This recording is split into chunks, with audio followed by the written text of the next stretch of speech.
Welcome all, and good evening to you all. And on your show here, Sankofa, your host is MAPHONGA J. The African person has always been confronted with challenges, complicated challenges. Truth and error always want to run together.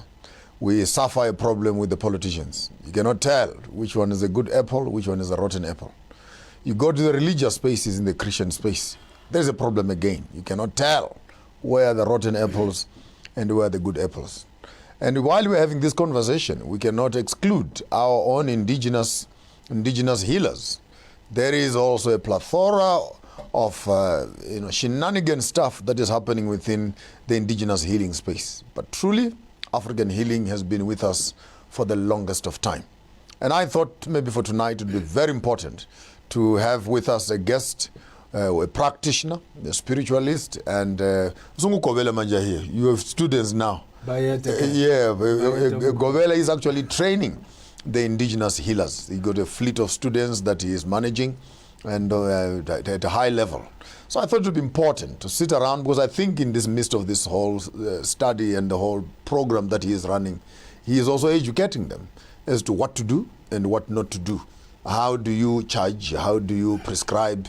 We know there are some young people out there, for example, who accept the calling of the ancestral calling in terms of their function, and when they are there, horrible things happen there, which we cannot exclude it. It must just come up to the fore so that we can separate the good and the bad. We have heard of abductions happening there. We have heard of sexual abuses happening in the indigenous healing space. We've also heard of indigenous people being involved in bad omens and bad, people come there intending to do evil.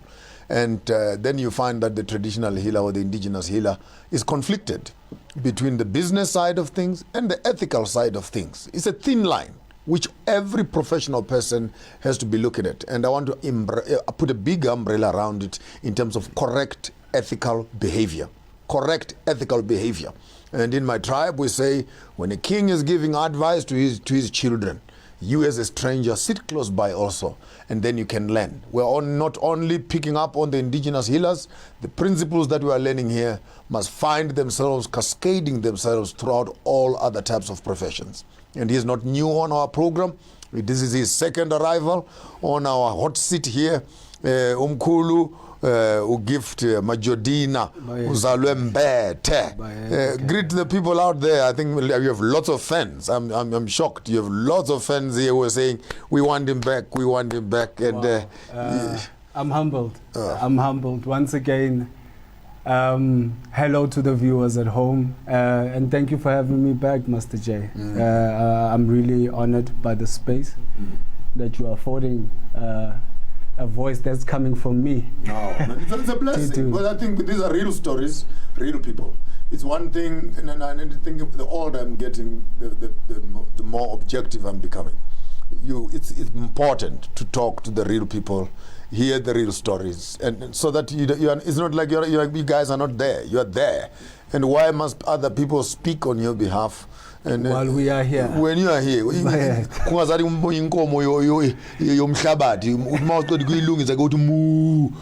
move for it, because it can't move for itself. You know what I mean? And let's get started. Let's get cracking right on top of the program. It's one question only, which we are going to be mouthing with for the next 1 hour. Yeah. What makes a good indigenous healer? What makes a bad indigenous healer?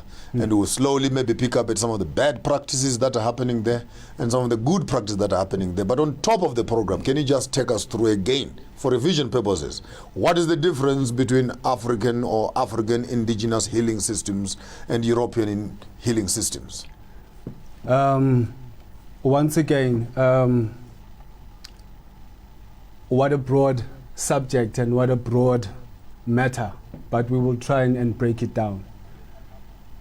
At the fundamental point of things, the African understands that their first relationship is with the earth.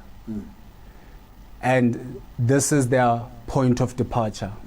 So in other words, these are people who understand that for their existence to continue on this planet, they have to respect the earth in which they walk. But far and beyond that, you will find those now who we would say have a calling. Now, what would that mean? It would mean that this is a person who now goes into the further studies of what this inherent nature is really about. That's why we would say this thing doesn't just fall to anybody. There's a system that is run in the higher worlds for one to find themselves being a healer, for example. But the fundamental point is that this person has a thorough understanding of the elements that govern this plane, starting with the self, starting with themselves, and so they can deal with the other person. Of course, and Master J, please be aware that this is the main reason why someone would come and go into a school of initiation, for example. That is the fundamental thing that will bring them or that will lead them to find themselves going through an initiation, and that is to find themselves. Find them first. Because so there's a communication. The first patient we're dealing with is the healer himself. Master J, if you are a damaged healer, you will damage the society. Wow. Wow. The ancestors will bring somebody, will bring a client, and mind you, will bring somebody. You are not coerced. When there's true communication happening between you and the ancestors, there's going to be communion that's going to happen between the seer that you are going to see and you. So in most cases, that seer will know that they were anticipating you. Before you get there. Before you even get there. So that's one of the first qualities. That's one of the first qualities. Let's say it slowly. A good seer is the one who sees before it happens.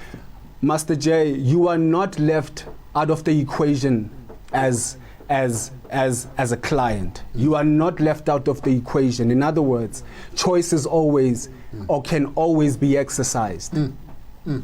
So now if you now as a client are going to go and see a seer and then you put your own free will on the side, you are lost. Then you are opening yourself to other influences. Of course. Let's get deeper into it. At a school level, before we get into the ethical part, at a school level, when a student comes, I remember your experience very well in a taxi. Last time you were here taking us through the communication and how you also ended up and moving away from your career in the insurance space. You ended up also accepting the call in the space of indigenous healing space. Now you're a teacher. Now you're a principal of an institution where you're training students that are coming. What are some of the key issues? I hear the first one is that the person themselves, the client or this time the healers are your patients, so to speak. Yes. What are some of the key factors when you are taking them through this journey? Just maybe basically in terms of orientation and preparation is before you can even, without necessarily pushing you much into the real initiation and the deeper things in the space, but at a high level. Mkhulu, you know, the funny thing is that many of them, when they come, they are expecting magic, which is one attribute people would like to attach to us, that we practice magic. Yes. Well, and things happen. They have their time, but that is not essentially what we do. That is not the only thing you do. That is not the only thing that we do. I would say that emphatically. So now you first have to deal with certain belief systems. You have to decolonize them. You have to break that mindset down. Yes. You have to break it down. You're not in a circus here. Because you are dealing with a very sensitive thing when you are dealing with the elders. You are dealing with a very sensitive, you just don't come. You watch yourself. You know when God is telling Noah, get your sandals off. Moses, this place. Yes. Remove the shoes. Yeah. The ground you're standing on is holy ground. This is holy ground. So you just don't come. You have to be cleansed. You have to be cleansed. And cleansing happens on many levels. Because now, again, the African healer or the African mind, in essence, is one that understands that when they're dealing with an individual, they're not just dealing with a machine or just an item in front of me. There's lots in that person. I am dealing with a multiplicity. I'm dealing with more than just a personality that you are saying you are, but I'm also dealing with an entourage that you come with. The visible and the invisible. The visible and the invisible, because you are the manifestation of that invisible Which is reality. visible to you as a seer. Of course. And your communication is with them, rather than more with them than it is with him. When there's error on the child, we would ask The those shadows. who speaks. So now we can be able to bring the child back. Why I'm saying that, because remember, even in your case, many of people who are called, you start off by zigzagging, refusing to do some work, and etc., until your path, many times, than often, until your path, boom, hits the road. Yeah. Then now you must accept the call. And often, in my own small little research, by the time people accept the call, they are already injured in some certain spaces. Yeah. Some of them have become paralyzed. Some of them have lost their minds. Some of them are in a vegetable state. Some of them have diseases that hospitals have failed. So hence I'm saying when they come finally to accept the call, most likely a great percentage of them are already patients. The process of any initiate starts with healing them first. The multi-dimensional space from which they come from. Because when you enter into the works of Spirit Master J, in this world they say the ego self has to step aside. But we don't deal with the ego stepping aside. We want to work with the ego. We work with the ego. We don't dismiss everything. We work with that particular ego and understand what is the manifestation of it that is coming through. In this personality we call you. Okay. So now, we deal with the initiate, soon to be Kobela, Sangoma, whatever you want to call them, in the sense that even through their own process that they are going through, they are also learning on how to go about in dealing with certain matters. Because now, the funny thing about initiation is that initiation will show you a lot of yourself. It will reveal a lot about yourself, and half the battles is about you fighting you. Wow, quite interesting. So now, it has at those points where now we are saying, for this being to fully understand what it is that they are and what it is that they've come here for, we have to now remove these veils in between. Curtains, yes. We have to remove these curtains. The onion, remove the layers, and get to the core of the person. And get to the core of the person. And get to the core of the person. And once that process has happened, Master J, because there's something else that happens when that process happens. Once that process has happened genuinely to an initiate, Master J, we will never find a charlatan. You'll never find a charlatan. You will never find... If the process is done properly. If the process is done properly. And the initiate has listened to the process. And submitted themselves to the process. Of course. Because that was going to lead me to the next question. As to where since the process is so thorough, where would be, when you're unpacking these layers? Because firstly, as you have already said, they're coming in as patients. You unpack their sickness is now taken care of. Now you move into their inner self. You begin to unpack. Where would you usually find the blockage? Where many times before you crack into the core, you would find that people have the most problem when it comes to them embracing and moving into the spiritual space. Which part of the initiation becomes usually complicated? Where I can say that's where usually the spanner breaks or the nut unlocks. When you realize that you are living in half a dream, where the self must die, or what you thought yourself was, must die. There's a process when initiate is going to the final ends of their initiating. This person is crying out for their own death. They don't want to go. They want to go. They don't want to go there. The final squeeze. Yeah, the final squeeze is the death of the self. Now, this is a very complex idea to even begin to break down. This is why it's left for initiates. No, I understand. I understand. What would be interesting, yes. Because just to go in on that point, to say that it's at those points now where you are dealing with certain belief systems that have found themselves concretized within the being. And now when those things come through, now it's almost as if because spirit is very soft. Spirit is fluid. It's not rigid. So now certain belief structures create rigidities within certain spaces within our being. So now when spirit begins to speak with that fluidity, it begins to cause an unsettlement in these concrete concepts that we hold about who we think we really are.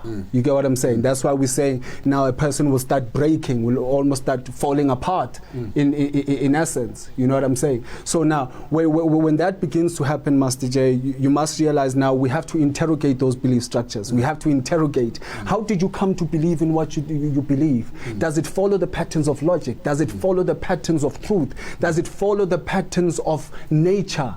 You get what I'm saying? So there is a process in which now we can deduct to say no. And then we can now begin to see where's now trickery that is being put into. And you can always identify the harder areas and knock on them more. You know what I mean? So now if the initiate will not understand those processes within themselves, they also will not be able to identify a charlatan when they come. Wow, here we are sitting with the Mkhulu Gift, Umbethe, Majodina, taking us through and breaking down the whole space of spiritual healing, how they take their initiates through the process before we can actually begin to become a healer. What I've gathered on the first session is that the healer must be healed before you can heal others. Don't go away. We'll be right after the break as we explore some of the things that are happening within the greater African indigenous healing space.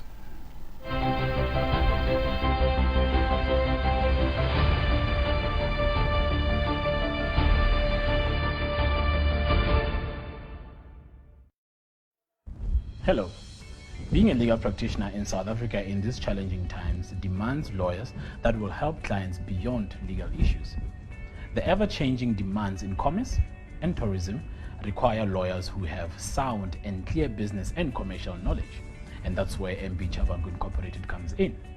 Our business, mining, tourism, health, labor, and economic knowledge encapsulated with law and litigation experience gives us an advantage in the legal sphere. Our experience in assisting businesses, government, and various industries with their needs puts us amongst the many progressive and striving law firms in South Africa. Now, to contact our attorneys for assistance with any of the mentioned fields and others, please call us on 012-341-4187 or send us an email on admin@chabangu.co.za. MAPHONGA Incorporated, where problems meet solutions.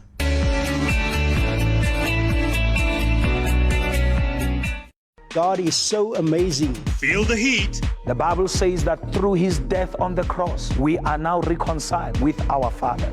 Forgive and you shall be forgiven. So wherever God takes us, we're just excited about it. As a child of God, where you are, you must have an hour of prayer. Feel the excitement. In the name of Jesus, in the name of Jesus. I believe that God is working right now. Feel the heat with Starsat. Everyone who has done some baking in the past, you know what happens. Sometimes you can take as much time as you want to be cooking your dombolo or to be cooking your bread. The whole time you think that your bread is getting cooked. And at the end you take that piece of stick and you stick it inside the bread and you find that the center of it is not yet cooked, resulting in what you've come to term to us as charlatans in the profession. What would be the key, what is for someone who has never been in this space of in the African indigenous healing? What would you say are the key red flag indicators that hey, kongasatlapa kuzokumoshakala ke la? Bayet. Mkhulu, this is an entire communication space that our people need to understand. Before I go into that, to say any interaction that needs to happen between you and the ancestors there will be a communication to you. There will be a communication that is very clear to you. Because these people are your people. How will they go and run to other people before they come to you? Okay. So there will be a communication. First. There will be a certain level of communication that happens. That includes, maybe let's break it down. That includes dreams, that includes visions, that includes Intuition. intuition, premonition. Intuition, that feeling that says, I need to. No. And it will follow different impulses, you know, that are saying, move in this direction. You will find yourself in coincidental spaces that has to do with that environment or that space that you need to be in. You start finding yourself in association with people of They start a coming. particular... They start coming. There's a Chinese proverb, when the student is ready, the master the master will always come. Indeed, indeed. So in other words, this communication between the elders is not by force. It is not by Not force. external. I like that part. It is- I like that part. It you does are not begin. present. It does not begin with the healer. You, who is being healed, should actually have the signals on yourself, which leads you to the place of healing. And now, a true healer, as you come in, because the communication has already happened, some of the things that you are going through will embody the healer.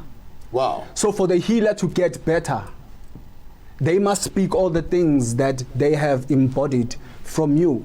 Maybe just for interest sake, what are some of the most beautiful experiences in your healing space which have happened to you? I'm looking at maybe an experience where you're sleeping in the night and boom, you see what you must see, and in the morning, boom, word for word, from shoe to dress to car to maybe just for the purposes of just that high level.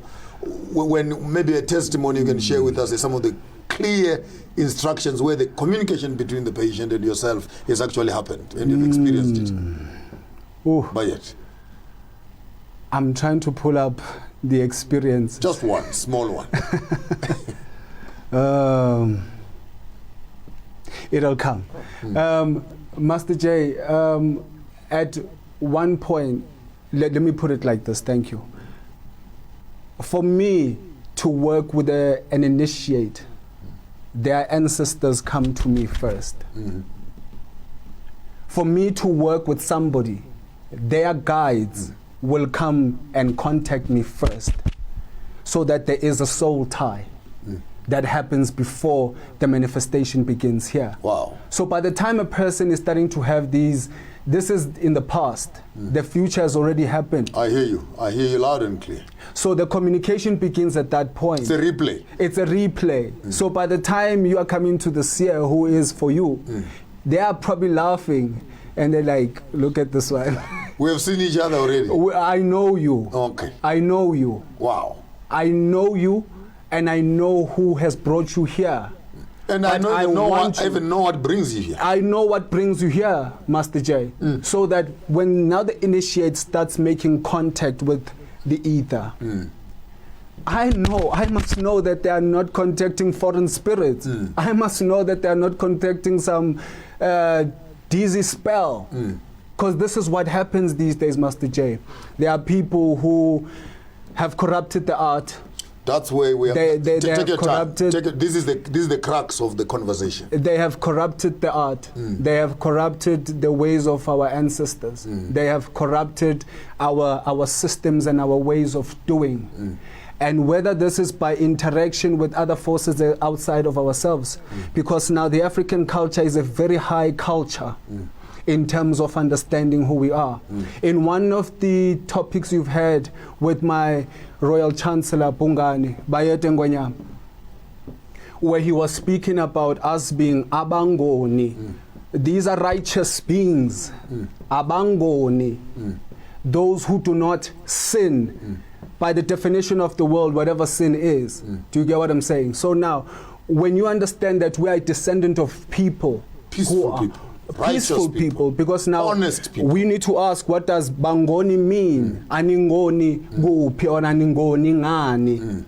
it means these people are living in harmony with nature. They live in harmony with the environment that they're in. So anytime we sin is when we fall outside of this understanding. Wow. So now other people have interacted with other forces, Master J. And because sometimes, due to this is why we are saying in the beginning that when we're dealing with an initiate, we have to deal with so many things: our lusts, our desires, our all of these things. Anger, Master J. Why? Why is that? Actually, that's going to be my next question. How do you deal with a client or a patient who intrinsically, because they are not an initiate, they are still dealing with their demons, sorry for the language, they are still dealing with their spirits, they are still dealing with their anger, with their dark clouds, and they take their dark clouds to you as a healer. And they want to accomplish their evil.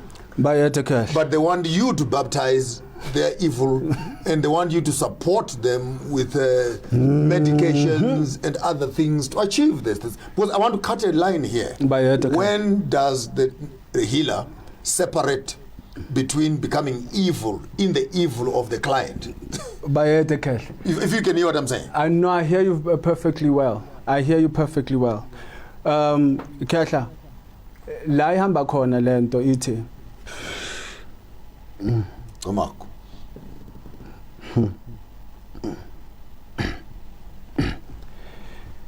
The charlatan will make you take shortcuts, Master J. True healing is a process. Anytime when there's ayasiyenze fast, kuthi kuyenzakale. Watch. It's a dead end. Watch. We're living in an organized universe. Anything that breaks that order, we have entered into the dimension of witchcraft. Wow. Wow. That's a thin line. That is the thin line. Where now, if that initiate who is a Sangoma today did not deal with their own stuff, they are going to listen to the politics of the client. A true healer always tries to be a mediator. They are society builders. So even if there's a conflict, even if I know, Master J, I've been in cases like this, even when I know that the husband has went to whoever and gotten a tubaris or whatever the thing is, I cannot now, when the wife is there, say your husband did that. What are you trying to do? You're destroying that home. What are you trying to do? So now anybody's going to support you in that kind of nonsense. Watch out.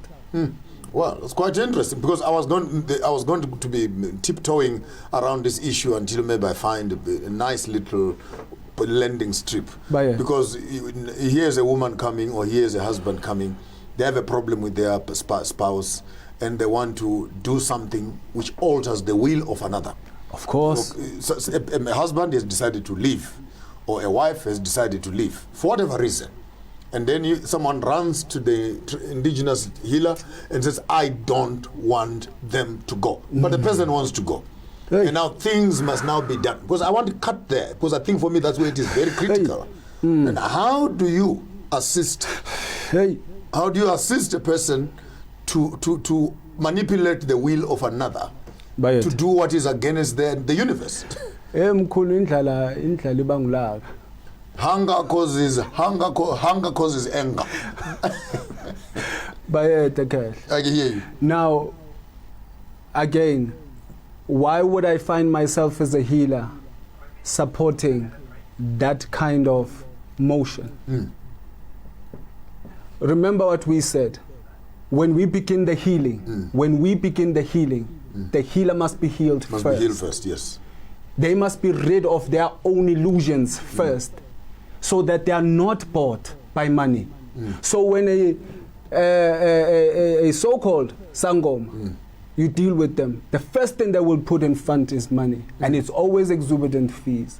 It's always continuous fees that you don't even know. You can't finish it. You like, it's a never-ending hole. For every little thing, there's something. For every little thing, for every little thing, now it's, and there's big monies that are coming out. Because whatever it is that they're working with needs to work before it runs out. Yeah, this is getting very interesting, because even in churches, you always find that there are pastors, prophets who cannot work if there is no money up front. So money is it's a quick indicator. It's another quick indicator. When you're dealing with a healer and the only thing they're talking about is money. A true healer must have walked through your timeline to understand what is your condition. Work with your condition. True. Because tell me if this is true, just before we go for the break. Tell me if this is true. A quick answer. A true healer will heal you.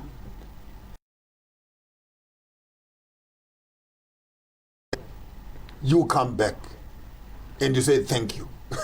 They never called you. First things first. Nothing went and fetched you to come to them. Therefore, your contract is for the thing that has brought you to them at that point in time. Should there be anything because of that particular meeting that causes you now to have a continuous relationship with him, that needs to be made clear. The diagnosis must have been that you also understand as a patient that this has to be a process and this is the logic of the process. So if those things are not clear to you, and the monetary aspect needs to be put forward, because sometimes, Master J, what happens, especially in this 21st century, fourth industrial, whatever, to even charge people, because now we don't want to fall into this line of chasing money. Do you get what I'm saying? And now it becomes a thin line where must one begin to watching to each other, quickly make a quick buck. You get what I'm saying? And this is what I'm saying, that when your intuition is out of place, this is what the main issue is, that people have lost connection, they've lost communion with themselves. So you can't even tell if somebody is lying to you. We are energetic beings as we are energetic beings as Africans. In other words, my interaction with you before I meet you, I would have met you before I met you. Hold it right there. When we come back, we shall be looking at the dimensions of humanity, dimensions of the African soul, and how they work as indigenous healers in terms of approaching the person. I'm talking about alignment before healing. Just after the break, gift is Ombethe Majodina taking us. We'll be back right after the break. God is so amazing. Feel the heat. The Bible says that through his death on the cross, we are now reconciled with our Father. Forgive and you shall be forgiven. So wherever God takes us, we're just excited about it. As a child of God, where you are, you must have an hour of prayer. Feel the excitement. In the name of Jesus, in the name of Jesus. I believe that God is working right now. Feel the heat with StarSat. The coronavirus outbreak. Experience the extraordinary. Tremendous waste and tremendous fraud. Mexico is, in fact, you will soon find out. It is a day to celebrate.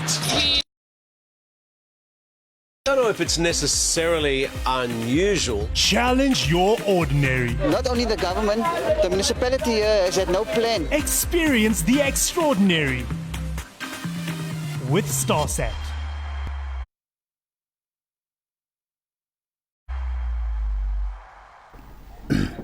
All of us as Africans, if you look on your hand, it is made out of 5 fingers, and these 5 fingers represent actually your entire birth certificate. This is the African birth certificate. Your thumb is your identity.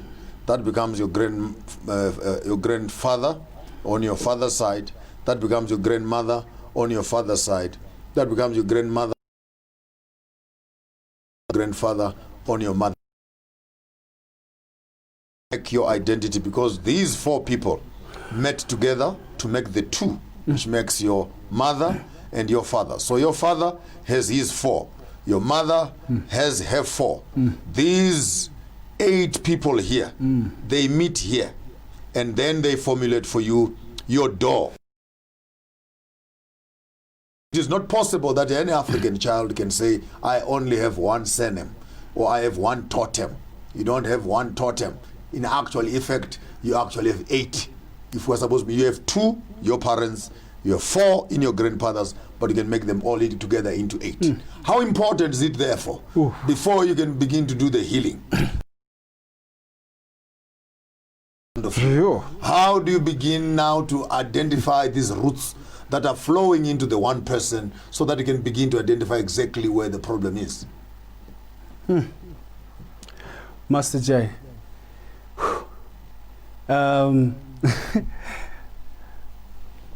I like the mathematics. Now, look at it maybe from this point that says this is the network. This is a network. There was 1, and then there was 2, and then there was 4, and then there was 8. 16. Exponentially. Yeah. And now, in the one who is you, the me, we are saying this is now your, for lack of a better word, your programming language. This is your software. This is the software that with as a fundamental. So now, should now there be certain blocks within the network, the functionality of the one or whatever the image that comes forward will be viruses in the system. In the let's use the language that is more familiar. So you will find a sangoma, a healer, that will say to you, one of your ancestors has allowed for that enemy to attack you, for example. So now we have to look in your network, where is it that you didn't balance things properly? Where did you open the door? Where did you open up the door? Where did you open up the door? You get what I'm saying? How do you work with your network? So if there's blockages within the network, then the manifested life or the manifest life or the you part is the one now that will start having certain issues. I want maybe to break down.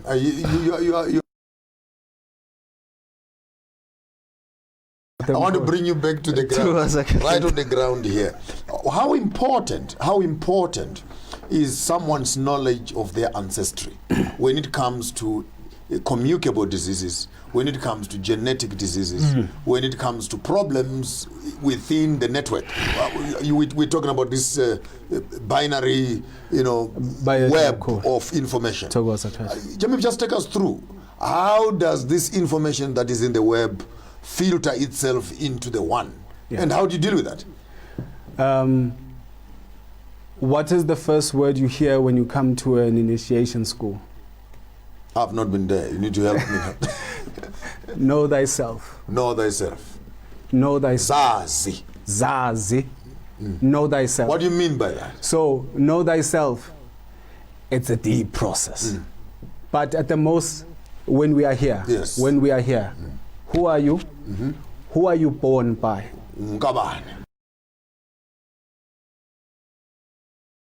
From that point, last meeting, that we go into the totems that speak. Yes. Now, on both sides. On both parental sides. side and maternal and paternal side. So now, once you have an understanding of when you as a character, or when you are faced with a situation and you are not coming to that situation in the best foot that you can, you must begin to look at some of these totems and find out if there are the characteristics of this totem. Let's say I'm a lion, but I find myself Howard. A lamb. I have fallen from my grace, from your my totemic force or my essence, for example. Do you get what I'm saying? So you have acted out of character, another form of witchcraft. Where your characteristic character. When now angithi manje wena Dlozi kuzoyenzakalani la mabakuthumele ngesilwane, for example, the silwane will make you act out of character of the beings who are in charge of you, your ancestors, for example. So now if we are going to just look at you from a totemic level and say what our diagnosis, you are supposed to be well. this. We know that the Bataung, a particular, I'm making that example, yes. A particular. Bataung speaks of the lions. The lion. You get what I'm saying? Trait. There are certain traits. When you start acting out of those traits, then you must know that something is off center now. You are not acting according to your elders. You are not acting according to the ancestors' way. You are not acting in the way of your DNA. Just for the exercise. We're in a classroom, we are in a TV show here, but just for the exercise. On my grandmother's side, she's a Sisiva, who are the water people. Ombethe. That's on my mother's side. And my grandmother on my father's side, they're the Duves, who happen to be the zebras. Then on my father's side, my grandfather is the monkey tribe, who are the baboons, the Mtswenengs, the Kabos. And on my grandmother, so rather when I'm looking at myself, therefore, I want you to do a quick diagnosis in terms of maybe a characteristic. What would you tend to find a combination of a monkey, of a water, and a zebra, and a lion? That's my DNA. That's your DNA. Yeah. And again, it will now speak to the to be versatile. The characteristics. The versatility of one's character. You get what I'm saying? So where one will begin to feel trapped in their own mind, but then not activating another dimension of who they are. You get what I'm saying? So now they become stuck in character, they become stuck in personality, they become stuck in these personalities. You get what I'm saying? And once a person becomes those kind of stuck, it becomes easy now to manipulate even things further for them. And this is what the witch will do. They will target these kind of environments and tweak them around and just tweak, because already I've developed my small little exercise. Let me just share with you, me and you in conversation here. So I sit around sometimes. I sit around and I want to anchor myself. I want to align myself and put myself in a certain space. Then I would sit down and then I park there. Then I look in. Goes to my left shoulder. Then I go, what is in beauty? That goes on the right side. Then I go, what is in royalty? That goes to the front. Then I go, what is in power? That goes to the back. So in as much as when you're having a conversation or you're having your own space, you want to connect and you want to start thinking and use your totemic background in terms of plugging into your mental space and having that conversation. And I'm actually appreciating what you're saying, because as a healer, how important is it? Therefore, that's where I'm driving to, that you must actually know. Law, they initiate kufanela's tute, they must know themselves. So that by the time clients and patients come, they also start with the same business. Of course. If that process does not happen, if your beings are not consulted for any work to be done on you, it's hurdles. Watch out. Watch out. That's point number 3 now. If the person who is healing you does not find out who you are, it's going to be in the bush. I've had some certain instances where you end up being initiated to the spirits of the waters, yet you're supposed to be in the mountains. You're supposed to be initiated with the birds, yet where now you're of the fish. And you end up crisscrossing all these kind of spaces. Has that happened in your experience? A lot. A lot. You will find other initiates or other healers who have gone through the process. Once they come out of initiation, they are still facing certain troubles, only because we didn't properly identify the being that comes with. You get what I'm saying? So today, why we some of these initiates also want to be on their own time and not really listen to spirit. Wow. So now we're working on this little child's time for us to come through. That insanity alone is what we must begin to heal as people, because they end up not listening. We end here instead of the being. No, my generation wants remote controls. They want just to press quick fixes. And things must happen. Quick fixes. When we come back after the break, we shall ask Mkhulu here to take us through a quick African anatomy and African diseases and African problems that we are facing, and possibly have a small inquiry around some of the common problems that the African people are meeting. And if I wanted to be mischievous, I could also even ask him the question if there are any pastors out there who actually come to some of these indigenous healers seeking for some other stuff to make other stuff happen. Don't go away, we'll be back right after the break.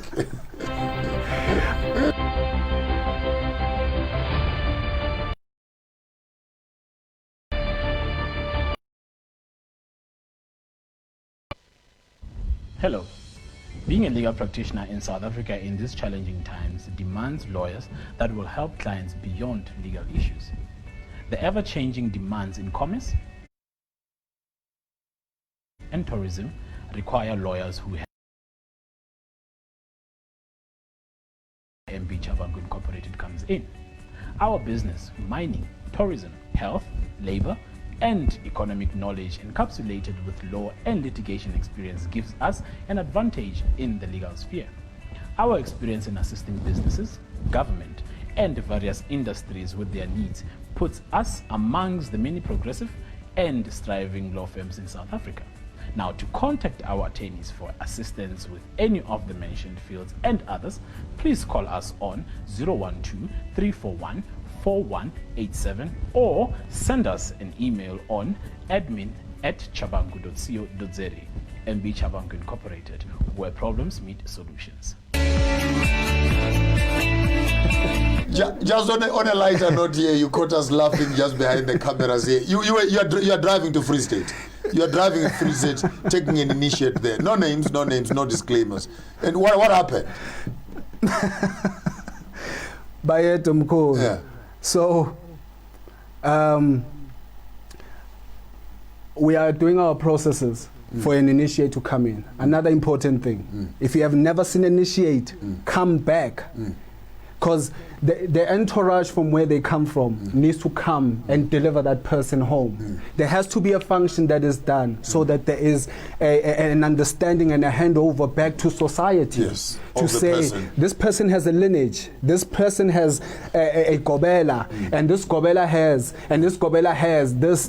And now we are bringing so that there is continuity in this thing. Now a person who just wakes up one day, and because these things have become so cheap, one just gets a buys small little necklace, and he's friends with a bunch of sangomas. Now he thinks I'm the thing. You know what I'm saying? Because I hear my friends, and this is some of the things we need to kuza.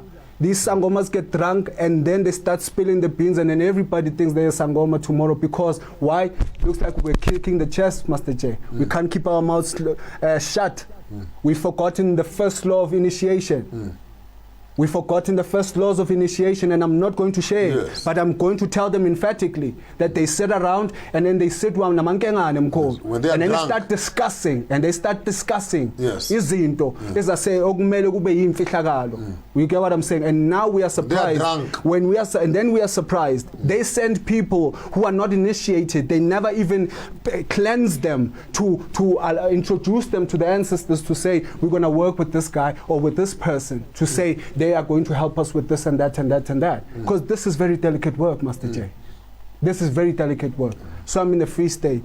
We are bringing the initiate. A bishop rocks up. Bishop. This is 3 a.m. in the morning. But it was not me. It was just another No, it wasn't you. You would expose yourself. Nonetheless, he gets there and he's like, hey, my guy, listen, there is somebody who has just come back. I don't know from where, but when they speak, the congregation goes, Bruha. Everyone is hearing a member. In the everyone, you know. But when I go up, everybody falls asleep. They can't hear me. They can't hear anything. So, can you help me out here? Can you do something so that it's either I'm equal or make me higher? Of course. No, being equal will not be possible. You want as a bishop, so your voice must I don't have issues with power. And there we are again dealing with ego. There we are again dealing with the issues that people have in their own private space, and now they want to use you now to actually empower themselves. And that's when the would-be true Sangoma falls into a trap, because they are also trying to answer hunger matters. Did he promise you any money? Of course, Master J, and a large sum of amount that I wouldn't just get. You would not say no. Over 5 clients. He's offering that just for you to do something. Right now, I've got the cash. Can we go? And you do this to me now. I got out. I was like, I didn't come for that. I didn't know you need my help. So if you need me, contact me. Okay. And already, that's my way of saying, you're going to look for me. Yes. You're going to look for me. And maybe while we are at it, in the event that it happens, that someone actually braces up and they walk up to you, and that's what they are asking for. What type of a minister are you looking at here? What sort of energies or powers are they using to manage their congregations? Mkulu, Angiti, this is where the problem is that now these modern churches have become about these tricks that these so-called pastors are hiding behind and calling it anointing. I've seen a lot of things in my lifetime.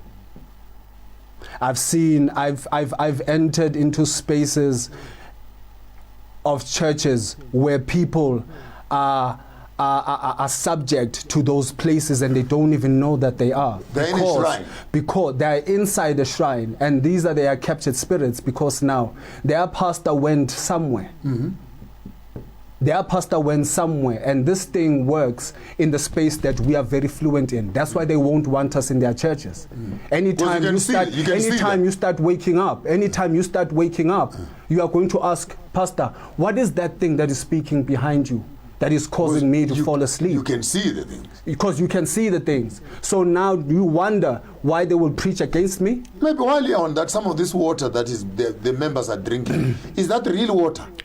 Mkulu, you know, I do not want to tread hard on people's belief systems and their faith. Faith is a very deep thing. It's a very, very, very deep thing. But I'm not one to preach belief. I don't believe in believing. I believe in knowing. There is a difference of train of thought for a knower and a believer. So if you're still working with a believer, you are still going to work. You are still going to work with that person. You get what I'm saying? Because now what has also happened to the African mind is that they have been concretized into certain beliefs patterns. And what is belief in essence? Something you hold long enough in your consciousness. So some of the foundational teachings that our people have grabbed onto and called belief, culture and tradition are things now that are birthed from incorrect teachings. So already the belief structure of this person is incorrect. So now even their train of thought, even how they come to... becomes deviated into that. The programming is wrong. Pick up. We are running out of time. This conversation, we can go on forever. We can go on forever. And it's not the last time I bring you here. We're going to bring you back again. But just a quick one.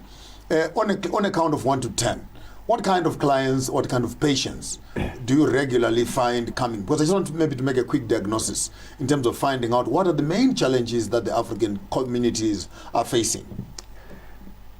Wars in family. Wars in families. Family squabbles. Wars. War. I'm talking wars, Master J, where children who are birthed by the same mother don't talk to each other, want to kill each other. Mkulu, help me. Are you mad? I want to get rid of that one. Marriage problems, relationships, husbands and wives. Mkulu, I don't know, we've adopted a love where it's about power. If I don't have a certain control over my partner, okay, then I'm not sure if this person is mine. it goes back again to the same issue of church. You want power, so that when you speak, the other one spreads must hear itself you. in many forms. I'm hearing you. I can hear you. So it's family issues squabbles of employment. Employment. You know, where somebody will say, hey, things are blocked. Can you open up so that my luck open? Mind you, there is no true Sangoma who will tell you that they can give you luck. Wow. A true Sangoma aligns you because you are born. You are born with everything. Just put the right energies and put you in the right path. You are born with everything. Once you find yourself into the synchronicity or the flow of things, then this thing you call luck begins to happen automatically. So what you are looking for is luck is actually misalignment. Misalignment. By them called. And then one would be general health. General health issues. By them called. Your closing remarks while we are with us. What would you be saying to the African community there as your final remark? Finally, in terms of what would you say is the main difference between a healer and a witch doctor?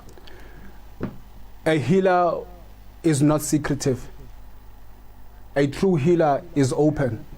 They give you all the information you need to make the decision yourself. And the witch doctor, anybody who hides information from you and manipulates you any point of outcome, where you were going in one direction, the next thing now you are in another place, next thing you are in another place.